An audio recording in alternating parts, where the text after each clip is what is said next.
함께 나눌 말씀 로마서 1장 1절에서 7절입니다.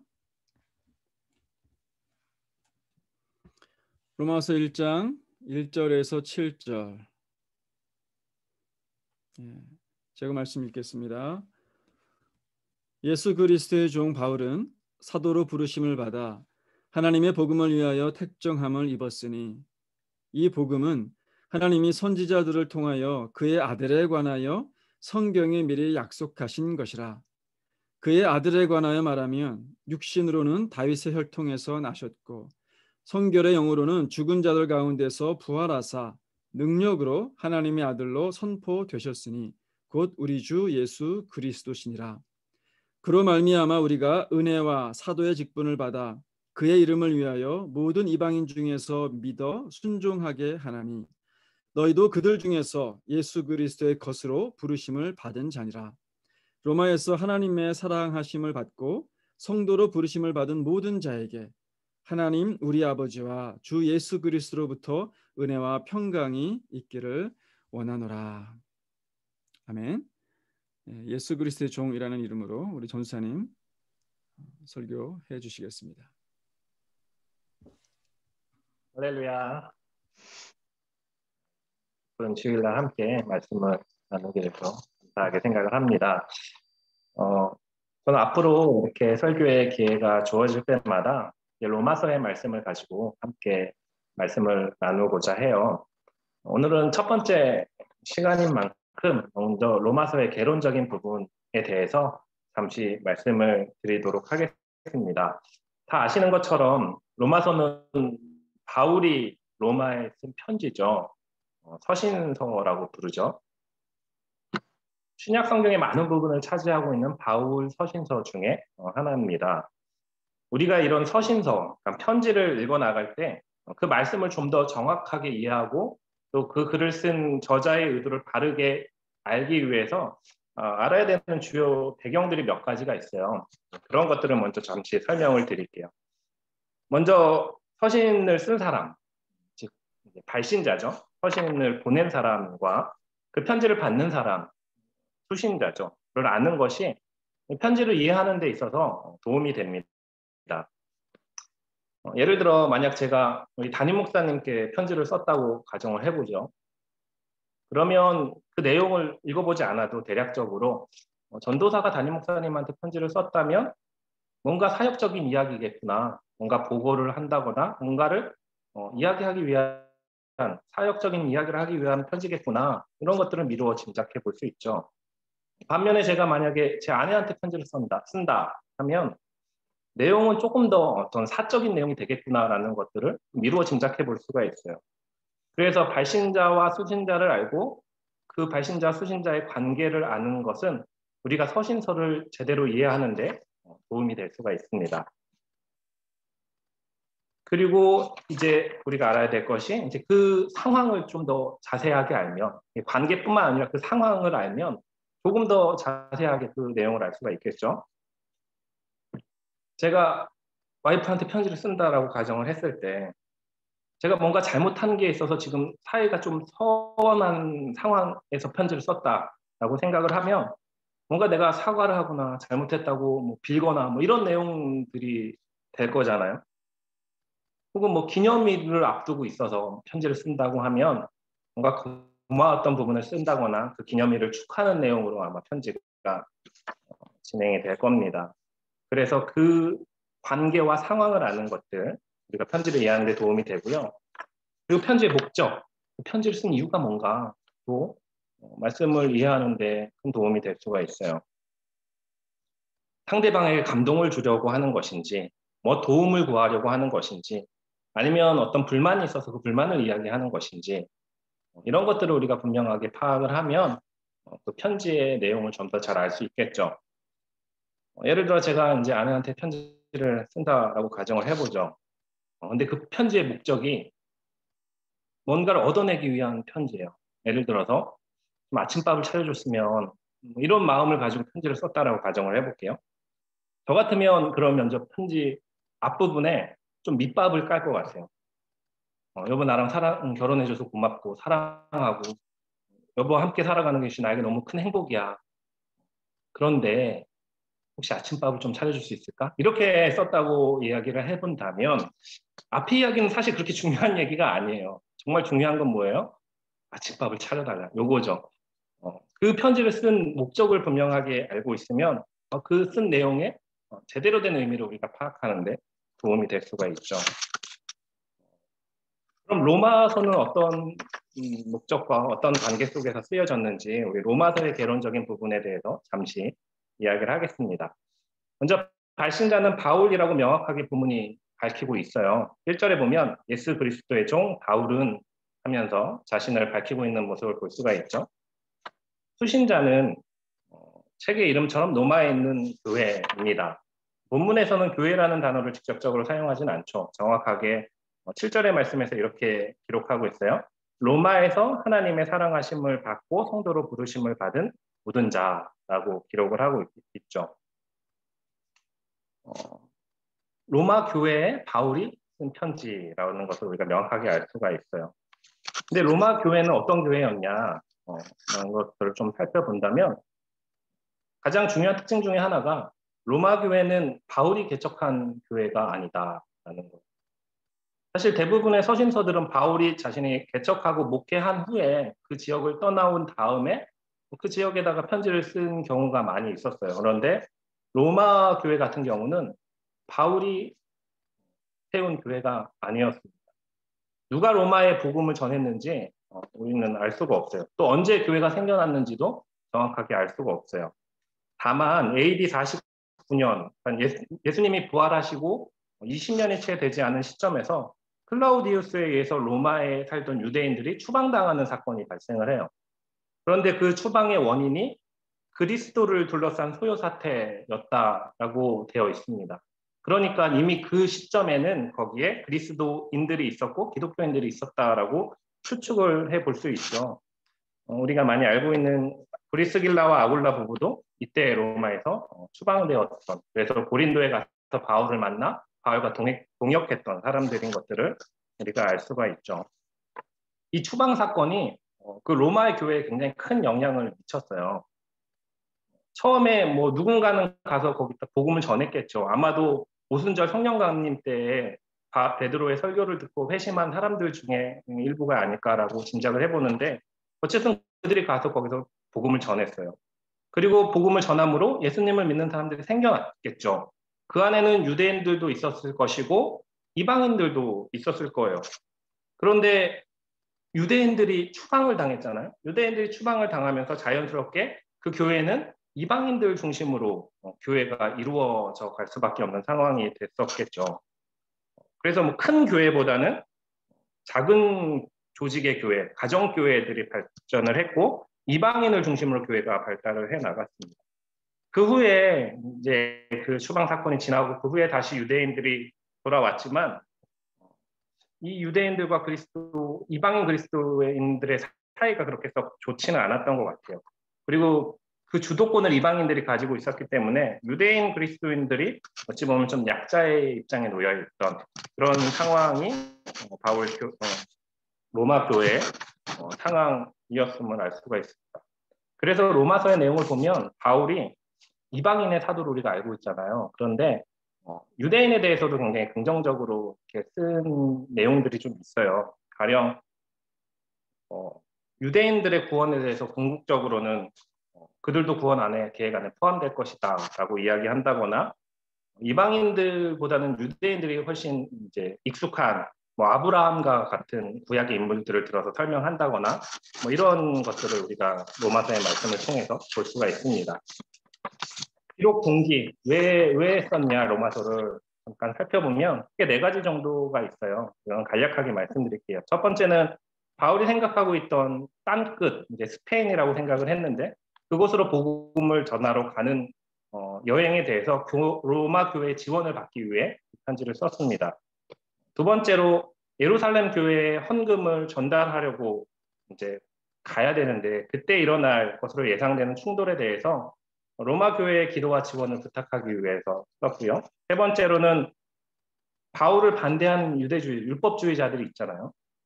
그 적대자들이 로마에도 있었기 때문에 자기를 변호하는 동시에 자신의 신학을 전달하기 위해 로마서를 썼습니다. 네 번째로는 로마 교회 안에 있는 어떤 특별한 문제들에 대해서 사도로서 이제 답변을 제시해 주기 위해서 기록했다라고 볼 수가 있죠.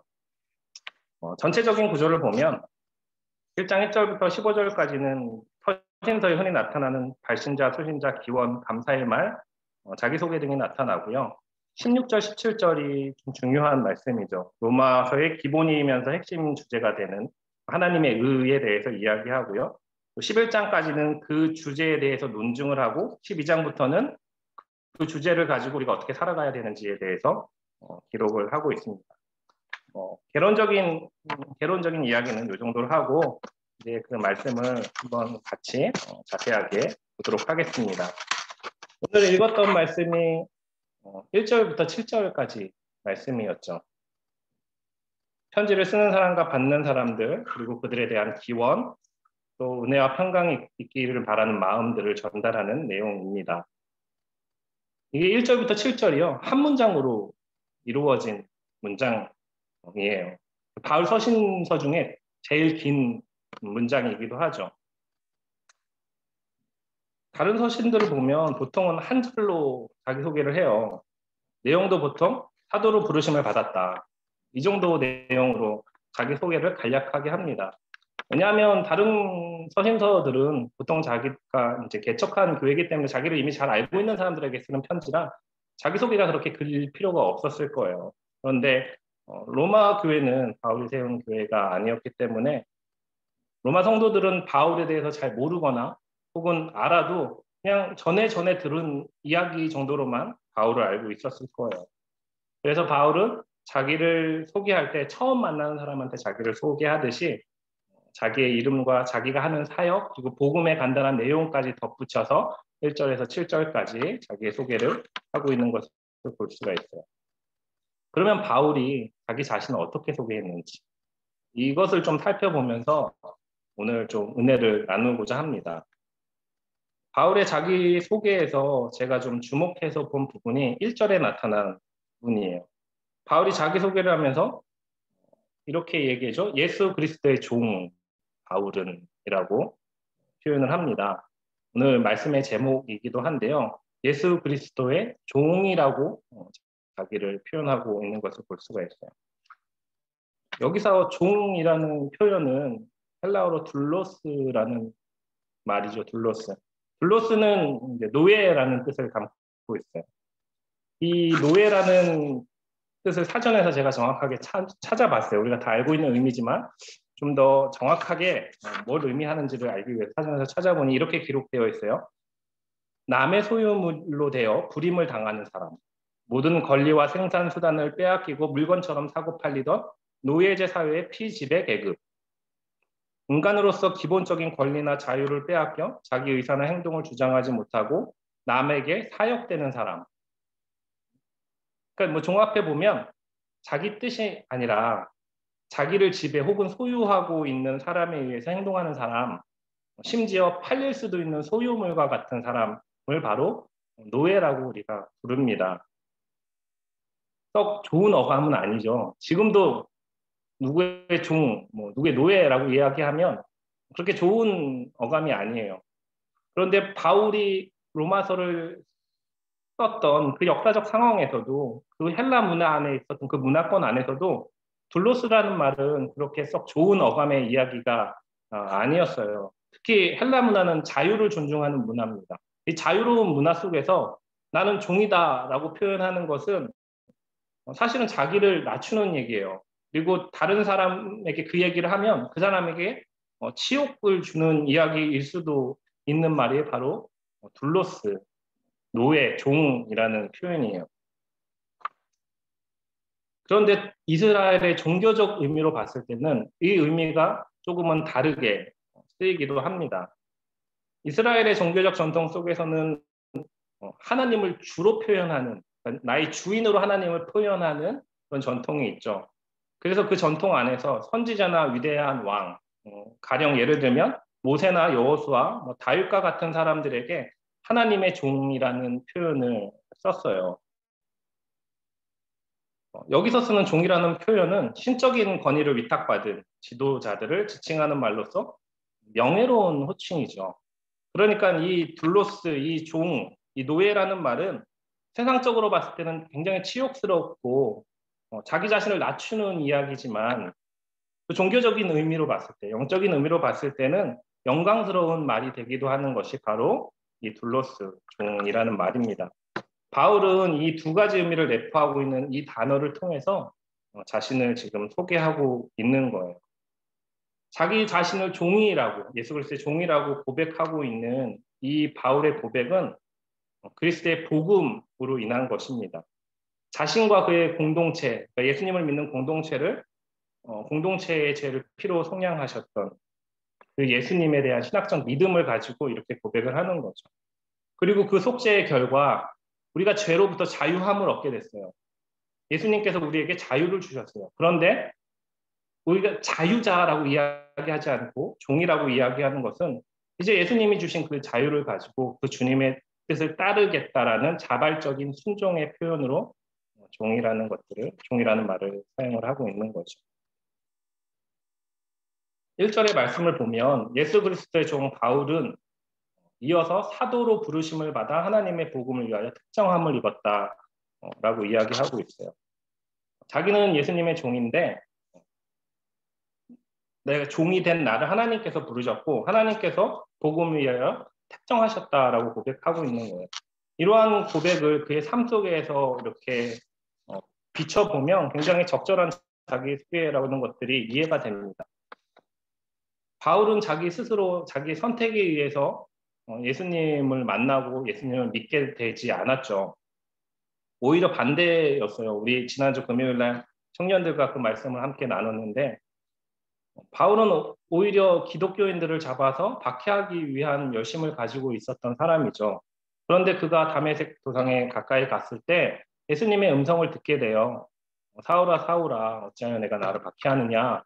그 음성을 듣고 회심에 이르게 되죠. 그리고 나서 그의 삶이 완전히 180도로 달라진 모습을 우리가 볼 수가 있어요. 완전히 하나님께 붙들린 바 돼서 그 이후의 삶은 복음을 위한 삶을 살아갔다라는 것을 우리가 볼 수가 있어요. 그 이후에 바울의 삶의 모습을 보면 자유롭게 살았다라고는 이야기할 수 없을 것 같아요. 자기 자신을 표현한 것처럼 예수님의 종으로서 삶을 살아갔다. 자발적인 순종을 통해 예수님의 뜻을 이루어가는 삶을 살아갔다라고 표현하는 것이 더 그 삶을 잘 표현하는 말일 것 같습니다. 오늘 본문 3절, 4절은 복음에 대해서 간략하게 이야기해요. 3절의 내용은 육신으로서 다윗의 혈통으로 나신 예수님에 대해서, 4절은 영적으로 죽은 자들 가운데서 부활하신 능력의 하나님의 아들로서의 예수님에 대해서 이야기합니다. 그리고 5절은 이러한 복음으로 말미암아 우리가 은혜와 사도의 직분을 받았다.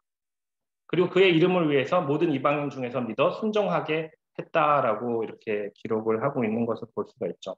그러니까 바울은 복음을 받아들이게 되었어요. 복음을 받아들이게 되었어요. 그리고 자신이 사도로 부름을 받았다라는 것을 믿었어요.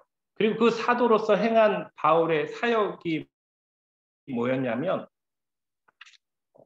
자신처럼 예수님을 믿어서 순종하게 하는, 그러니까 단순히 예수님을 믿게 하는 것에 그치는 게 아니라 예수님을 믿는 사람이 해야 하는 자발적인 순종에 이르게 하는 것이 자신의 사역이었다라고 표현을 할 수가 있죠. 그리고 6절에서 너희도 그들 중에 예수 그리스도의 것으로 부르심을 받았느니라. 그러니까 로마의 교회에게 이야기하는 거죠.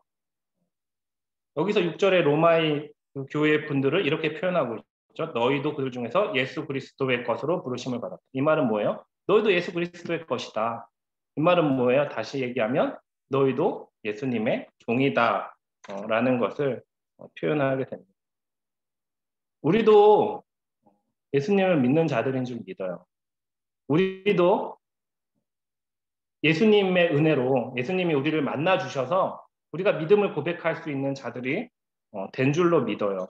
그런데 과연 우리가 그렇게 마땅히 예수님을 만난 자로서 우리의 삶의 어떤가? 오늘 말씀을 보면서 한번 돌아보기를 원해요. 나도 예수님의 것이라고 나를 고백하면서 예수님의 종으로서의 삶을 살아가는가? 아니면 예수님을 만났고 은혜 가운데 있다고 하면서도 여전히 예수님의 종이 아니라 내가 내 삶의 주인이 돼서 내가 주인으로 살아가고 있지는 않은지 한번 돌아보기 원합니다. 우리가 예수님께 속한 자가 돼서 예수님의 종으로서의 자발적 순종의 모습을 가지고 살아가지 않으면 이 세상의 권세를 잡은 자의 종이 될 수밖에 없어요. 예수님의 종으로 살아가느냐 아니면 이 세상에 속해서 세상의 종으로 살아가느냐, 두 가지의 길이 우리에게 있는 거죠. 그런데 많은 사람들은 착각합니다. 혹은 속고 있어요. 뭐냐면 하나님을 벗어나면 좀 자유롭게 살 거라고 생각을 할 때가 많이 있어요.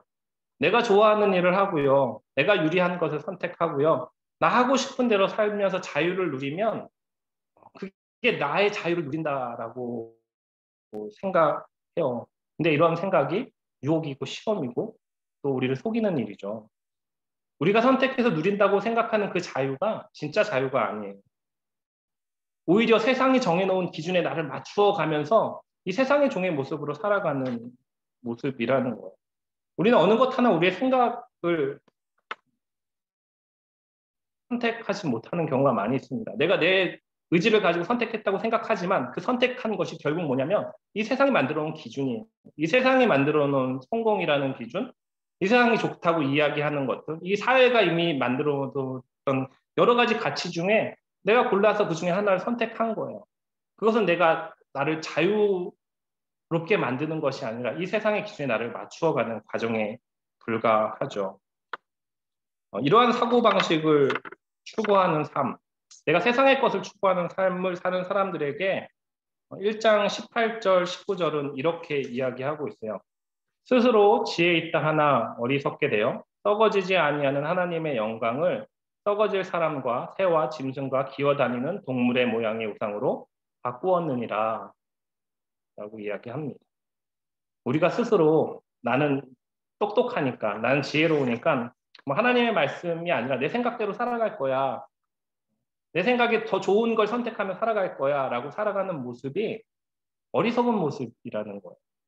너무 어리석어서 썩어지지 않는 하나님의 영광을 이 썩어질 이 세상의 것과 바꾸는 삶으로 살아가는 모습이다 라고 오늘 말씀은 우리한테 이야기하고 있는 것을 볼 수가 있습니다.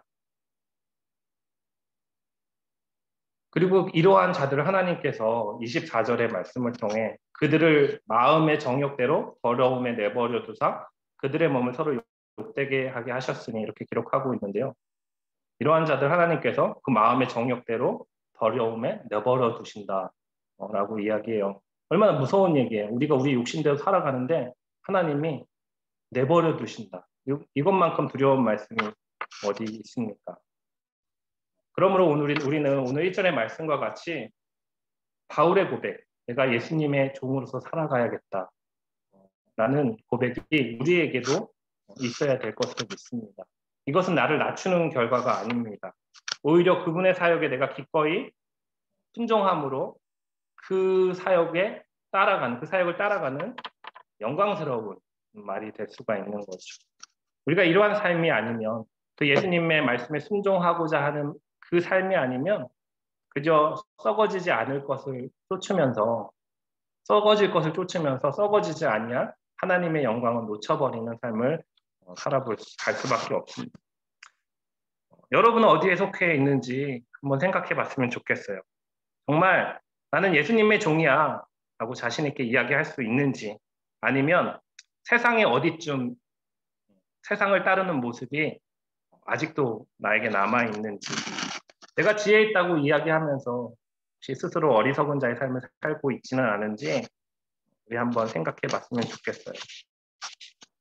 우리가 세상에서 살아가면서 예수님의 종으로 살아가는 것은 결코 쉬운 일은 아닙니다. 우리 로마서의 주제가 하나님의 의라고 이야기했어요.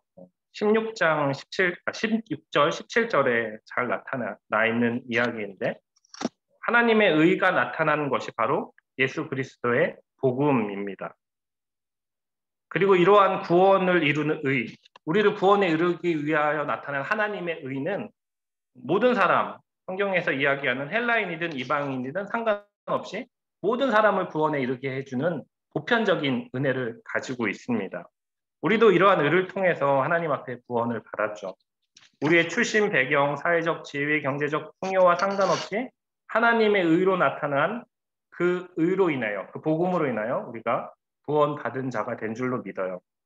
하지만 이러한 의를 통하여 구원받은 우리가, 이 보편적인 은혜를 통해서 구원에 이른 우리가 이제는 보편적인 삶이 아니라 구원받은 사람으로서 구별된 삶을 살아가야 되는 거예요.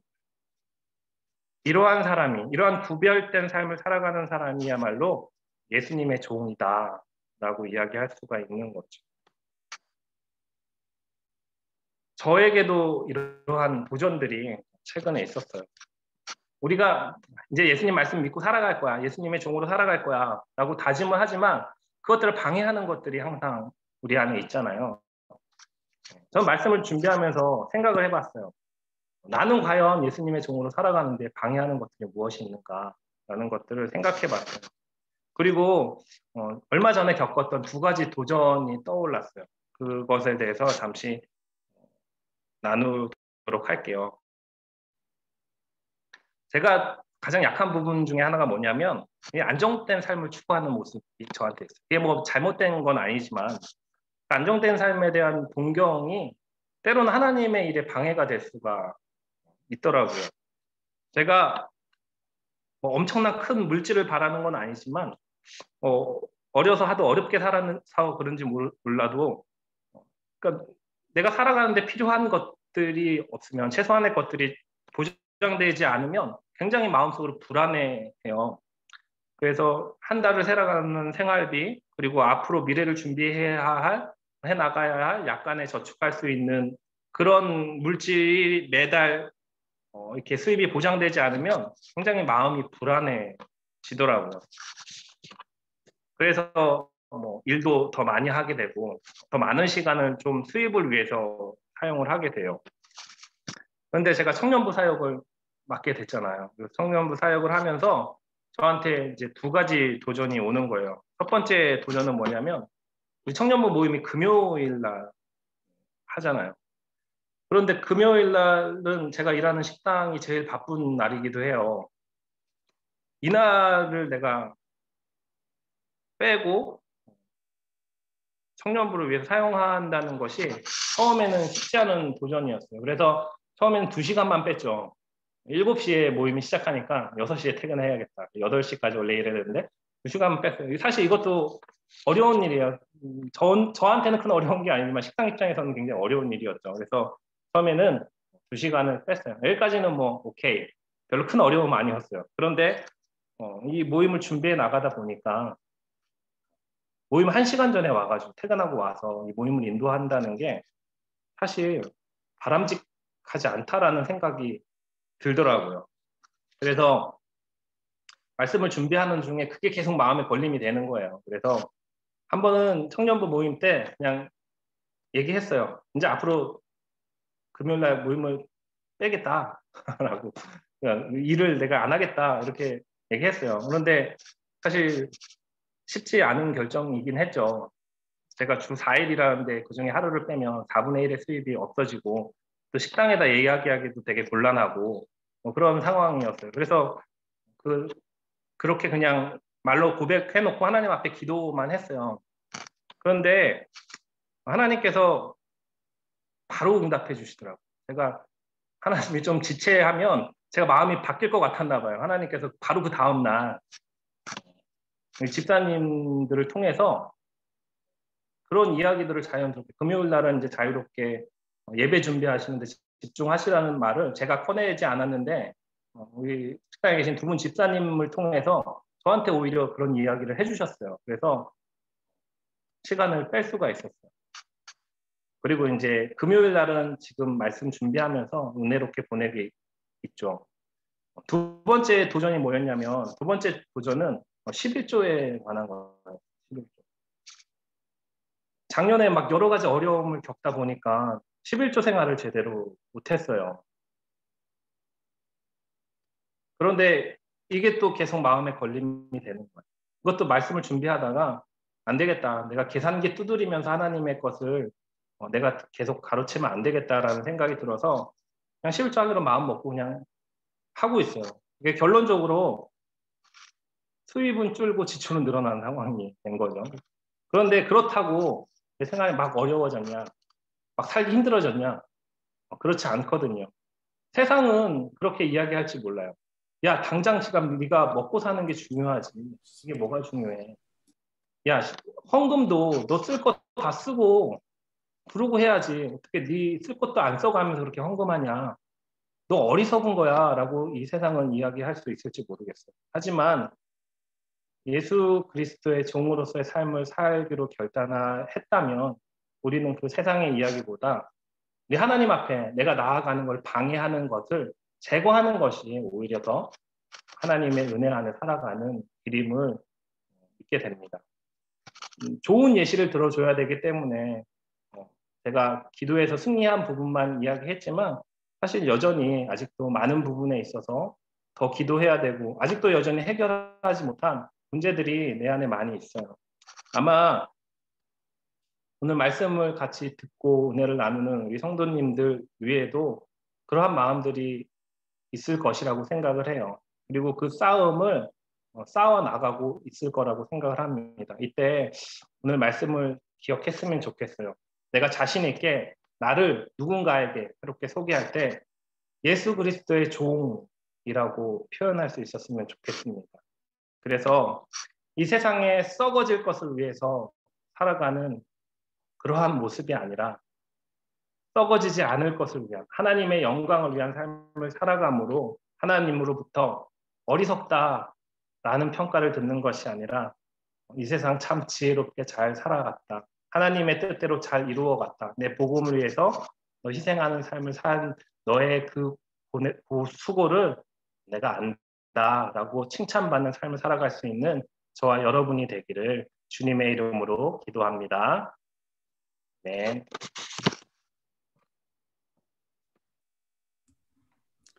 네, 감사합니다.